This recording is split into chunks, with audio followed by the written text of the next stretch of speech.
বন্ধুগণ, আপনারা নিশ্চয় জানেন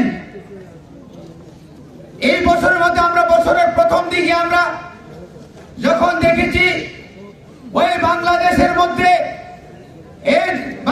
মধ্যে যারা আমাদের যারা ত্রিপুরাসারা আছেন, ইন্ডিজিনাসরা আছেন বা যারা হিন্দুরা আছেন, তাদের উপর যখন আক্রমণ করা হয় তখন আমরা মহারাজার নেতৃত্বে সাবরুমে গিয়ে আমরা হাজার হাজার মানুষ আমরা প্রতিবাদ করে এসেছিলাম।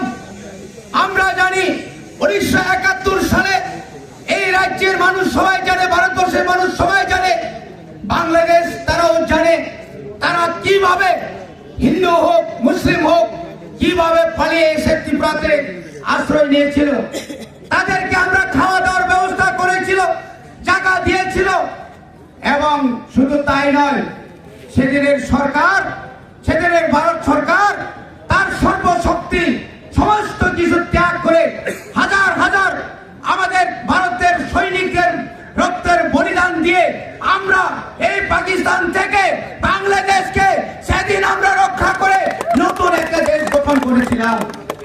বলে যেও না, এত তাড়াতাড়ি ভুলে চলবে না যে পাকিস্তান বাংলাদেশকে মানে সর্বনাশ করতে চেয়েছিল। সেদিন যে পাকিস্তান ইন্ডিয়াকে সর্বনাশ করার জন্য একটা চক্রান্ত করেছিল, পারবে তো? আমরা বারবার দেখেছি পাকিস্তান কি করেছে সেই কাশ্মীরে, আমরা দেখেছি তাদের সেই চক্রান্ত।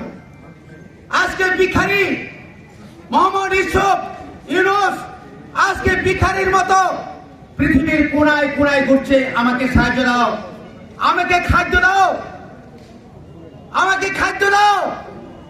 এখন আর তাদের কাছে আর কিচ্ছু নেই, শুধু কি নর্থ ইস্টকে তারা ছিনিয়ে নিয়ে যাবে, পারবে? নর্থ ইস্ট ভারতের প্রধানমন্ত্রী স্বরাষ্ট্রমন্ত্রী ওরা আসতে হবে না। নর্থ ইস্টার্নে আমাদের যা আছে, ভারতের যা সৈন্য আছে, নিজস্ব যা শক্তি আছে সেনা, এটা দিয়ে আমরা বাংলাদেশকে আধা ঘন্টার মধ্যে আমরা শেষ করে দিতে পারব। সমস্ত আমরা যখন বয়কট করব, যখন বাংলাদেশ পশ্চিমবাংলা মেঘালয় যে সমস্ত সীমান্তবর্তী রাজ্যগুলি যদি বন্ধ করে দেয়, কোথায় যাবেন? বন্ধুগণ, আজকে আমি অনুরোধ করব এই রাজ্যের যারা বিভিন্ন দলের আছেন, আপনারাও এগিয়ে আসুন।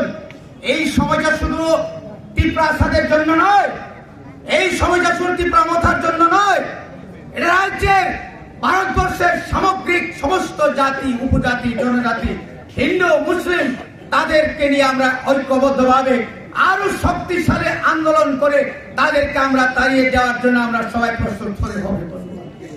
তাই আমি আর বেশি বক্তব্য রাখবো না, আমরা এই কথাই বলে আমরা হুঁশিয়ার দিতে চাই, ওই চুনুপুটি যারা বাংলাদেশের নেতার নামাবলী পড়ে যারা চিৎকার করছে ইন্ডিয়ান হাই কমিশনের সামনে, থামুন।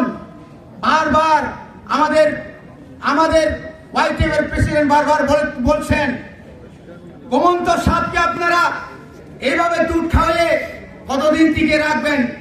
সুবল মারবে একদিন। এইভাবে ঘুমন্ত বাঘকে আপনারা সজাগ করবেন না, আগামী দিনে ভয়ানক অবস্থা হবে। বাংলাদেশ যে বাংলার দেশ, এটা থাকবে না। আপনারা আপনার দেশে শান্তিতে থাকুন, আমরা আমাদের দেশে শান্তি থাকতে চাই। আমরা উত্তর পূর্বাঞ্চলের সমস্ত জনজাতি জাতি আমরা ওয়ান নর্থ ইস্ট আমরা গঠন করেছি। আগামী দিনে ঐক্যবদ্ধভাবে আমরা যারা ইলিগাল ভাবে এই ভারতবর্ষে যারা এসেছেন তাদের বিরুদ্ধে আমরা সংগ্রাম করব। এই সংগ্রাম এখানে থেমে থাকবে না বন্ধুগণ। আগামী দিনে আমাদের সংগ্রাম আমরা চালিয়ে যাব। মহারাজের নেতৃত্বে অন্যায়ের বিরুদ্ধে আমাদের যে আন্দোলন, যিনি যে চপা, এই চপা চপা ছয় থানায় যারা বোকা, যারা স্বার্থপর, যারা দেশ তো সিরিয়া বনমাস সিরি নাই, যে বড় লোক তামসা নাই তঙ্গ কি হচ্ছে কি না হচ্ছে ওরা জানে না। ওরা শুধু গদির আর গদি, চেয়ারের আর চেয়ার। বাংলাদেশে কি হচ্ছে, আমাদের বিরুদ্ধে কি কথা বলছে, পাকিস্তান আমাদের বিরুদ্ধে কি করছে, আইএসআইরা এই বিভিন্ন সীমান্তবর্তী এলাকা ওরা ঘুরছে।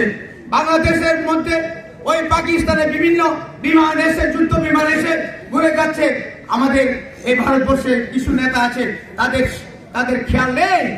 তারা একটাই কথা হচ্ছে, ক্ষমতায় টিকে থাকতে হবে। এটাকে আমি নিন্দা জানাই।